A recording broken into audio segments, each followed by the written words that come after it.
Welcome to Lunch with Legacy Leaders, a weekly talk show with local and national thought leaders discussing issues impacting the Black community. Now introducing our host, Miss Ann Marie Sorrell. Good afternoon and welcome to Lunch with Legacy Leaders. I'm your host, Ann Marie Sorrell. Thank you for taking time out of your busy afternoon to join us for another amazing episode. Before we get started, I'd like to thank our sponsors, the Mesman and Dover Accident Attorneys, AARP, the Florida Lottery, and All of Us Research Program at the University of Miami. Today, I am joined, or should I say joined again, by one of our good friends, Mr. Jason Jenkins, who's the Senior Vice President of Communications and Community Affairs for the Miami Dolphins. Welcome, Jason, or welcome back. Well, thanks for having me. Super excited. Absolutely. Well, the last time you were here, we introduced you to our audience. You gave us your story, your background. You talked to us about some of the things that the Miami Dolphins are doing as it relates to diversity and inclusion. But today, you are sharing with us a really special program, Miami Dolphins Football UNITES, and its collaboration with Baptist Health and the YWCA, which a lot of people get confused with the YMCA, but we're going to unconfuse them today. So tell us about this initiative that you have going on. Like you mentioned, Football Unites program, it's around 3 initiatives trying to improve relationships, foster understanding, and experience the South Florida culture. And we were connected to Carrie Ann and the YWCA and really have their Stand Against Racism challenge that's going to start on April 4th. And it really spoke to us because, again, it hit those 3 buckets of relationships, understanding, culture, and conversations, and having tough conversations and standing up against racism. So, we're excited to be a part of the Stand Against Racism challenge, and we implore like individuals, businesses, et cetera, to really take part.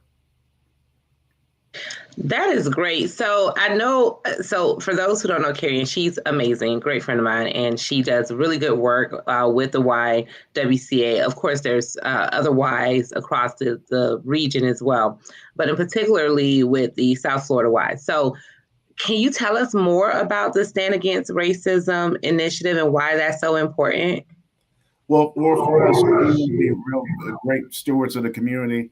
And really, the Stand Against Racism challenge, it goes into the premise that it takes 21 days to to build a habit, in any way. And so the ability to be consistent and really have this habit, have it be a part of your muscle memory to a certain extent, and really have you thinking about this. And so it's a structured 21-day virtual challenge that's really centered around different things that you can do around these 21 days to really stand against racism. So it's reading an article, listening to a podcast, reflecting on a personal experience and any other things you have as well too.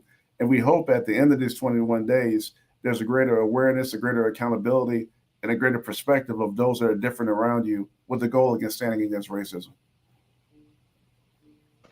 Now, what about the people out there who says, well, all this racism talk, I mean, racism doesn't exist. Why do we need to stand against racism? And why are we pulling out the race card all the time? What do you say about that? Well, I can say, what, those people need help.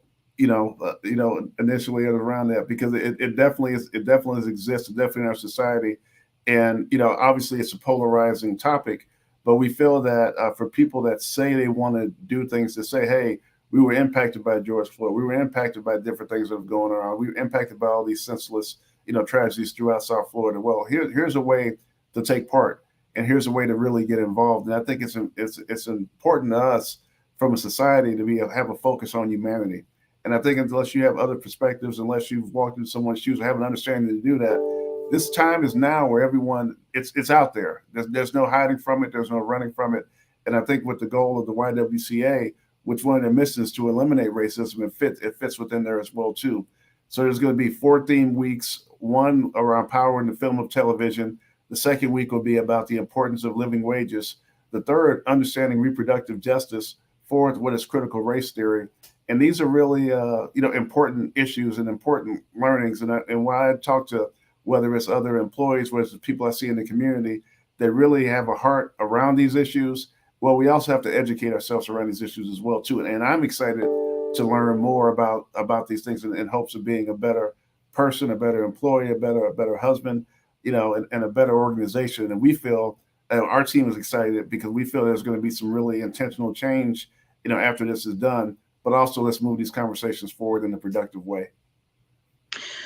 Well, I hate to interject politics, but that's the nature of the show. A lot of these issues that you just touched on, and I want to backtrack a little bit to a couple of them. The living wage, reproductive justice, critical race theory, particularly the last two, reproductive justice and critical race theory. We literally have just seen in our legislation where there has been bills and that have been signed into law against both of these. So how does a community and how does this initiative, combat such gestures when our lawmakers in the state don't want you talking about critical race theory in schools, when there are bans that just happened? I think the 15-week ban in particular, when we talk about reproductive justice, how are we really addressing these when even our lawmakers are against the very things that you're fighting for with this challenge? I think in addition to the lawmaker piece, and like you said, these are definitely issues that are being debated, talked about, and are polarized within our group. But I think the public, by and large, has to know about these things and learn about these for themselves, so they're not going off of what one person said here or what another person said there. I think it's time for us to have education around these issues and trying to use our platform to do that. And once you do know and understand, you can make an informed decision based on these things. So I think the main piece about it is really continuing to be intentional about trying to learn about these things, being intentional about trying to get the real facts. And once you have those facts, you're making those decisions that I think are good for the community, but also good for yourself as well. Well, lawmakers don't want us to be woke, Jason. Even that, the whole woke bill that's being considered right now. So I'm putting that out there because I want to know if these 4 weeks of this challenge, is it really going to spark some true dialogue on these issues? Is it really going to spark some true action? Because now, especially the things that have been signed into law, will this spark action on people to actually push for vetoes of these bills, for example? So I'm just trying to get an understanding. I know we can read an article. I know we can do some of those other challenges that you mentioned over the 21 days.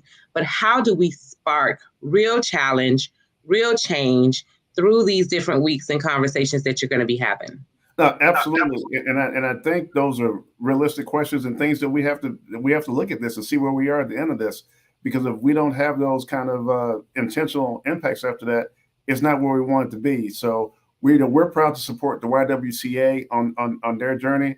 I hope that Carrie Ann would be here to kind of explain more about, on that piece. But I know from where we sit, we want to support organizations and support groups that have this education mindset, that have this intentional mindset in there as well.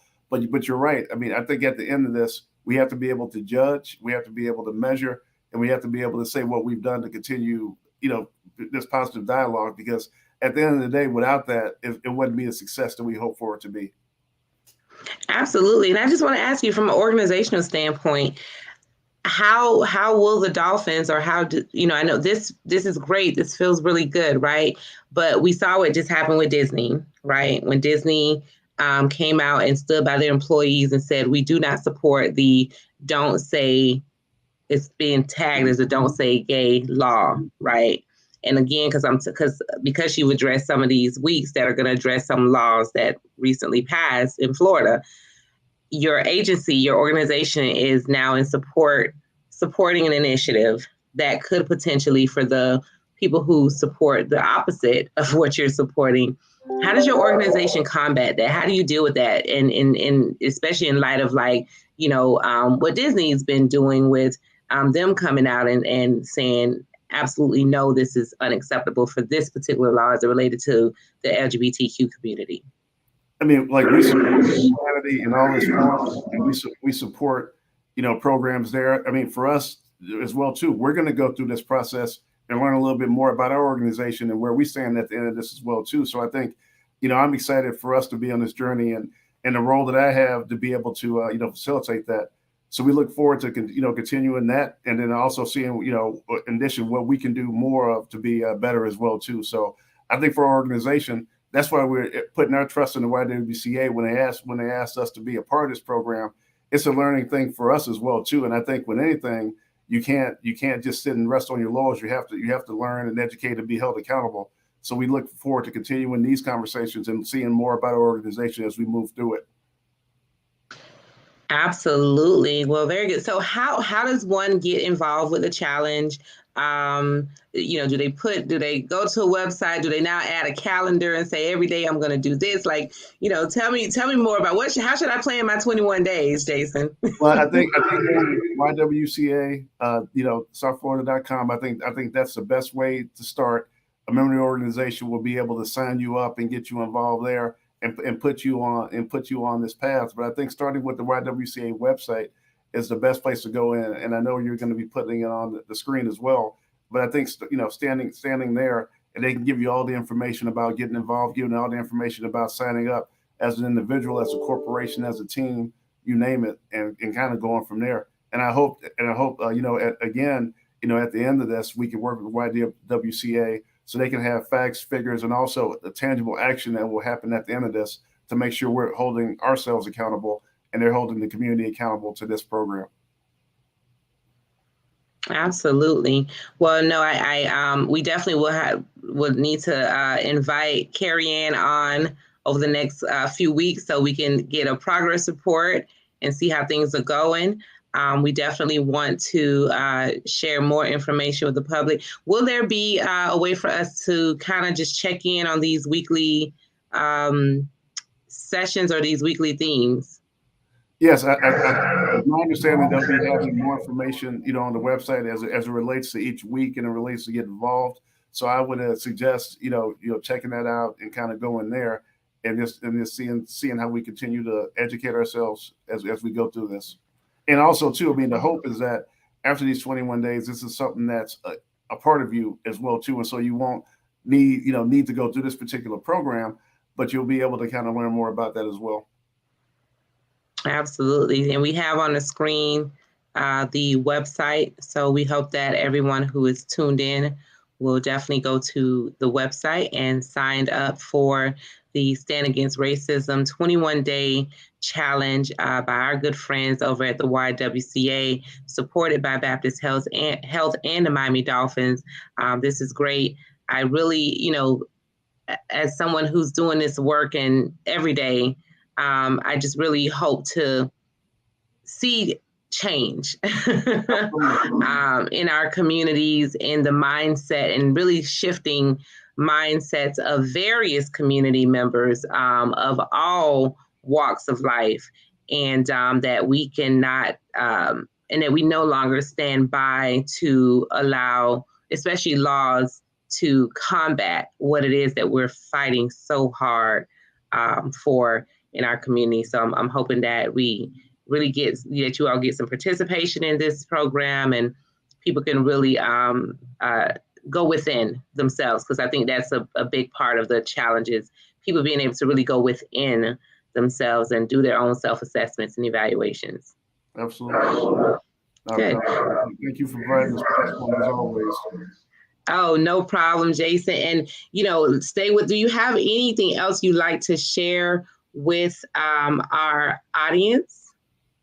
I think, we're getting excited from a on-the-field aspect. The Miami Dolphins are going through free agency and looking after the draft.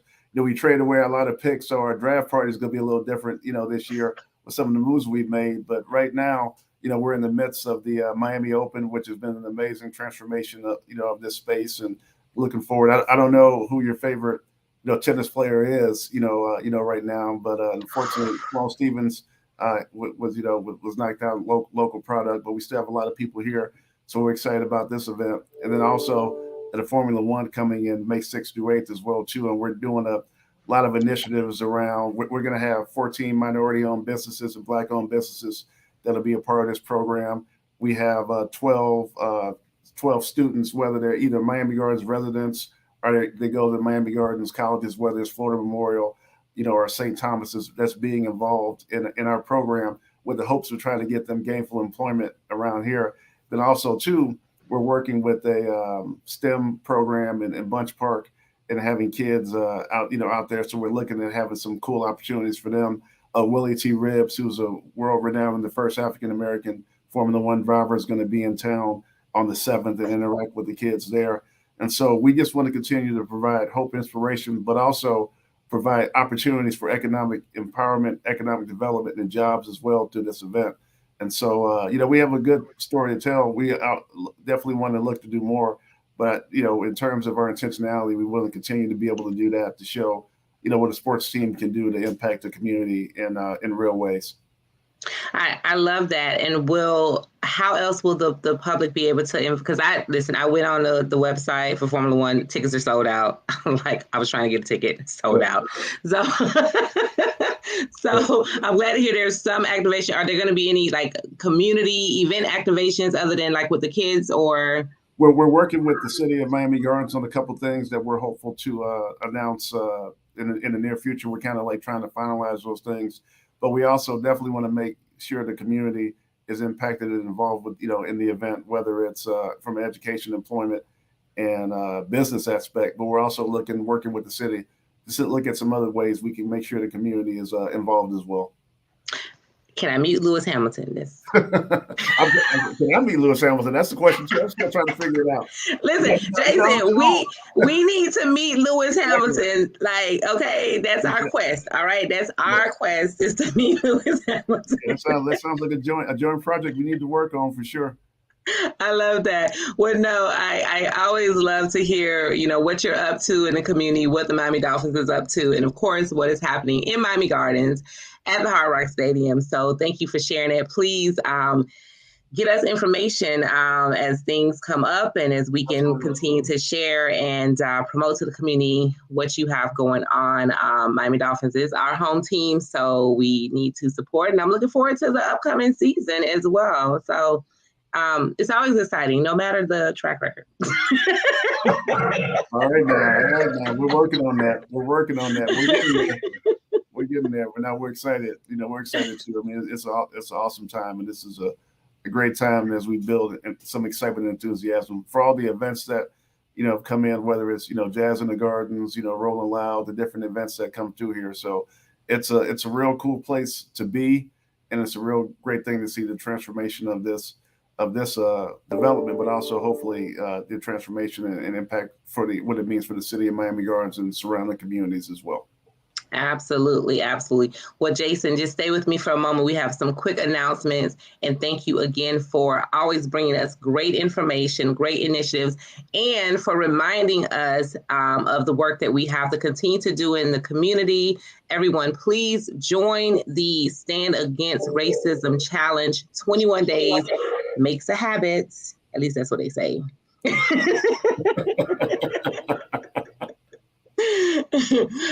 Thank you again to our sponsors, Demesman and Dover Accident Attorneys, AARP, Florida Lottery, and All of Us Research Program at University of Miami. Our partner at Broward College invites you, if you're looking for a higher paying job, to start your life-changing career in 2 years or less with Broward College's Fast Track certification programs.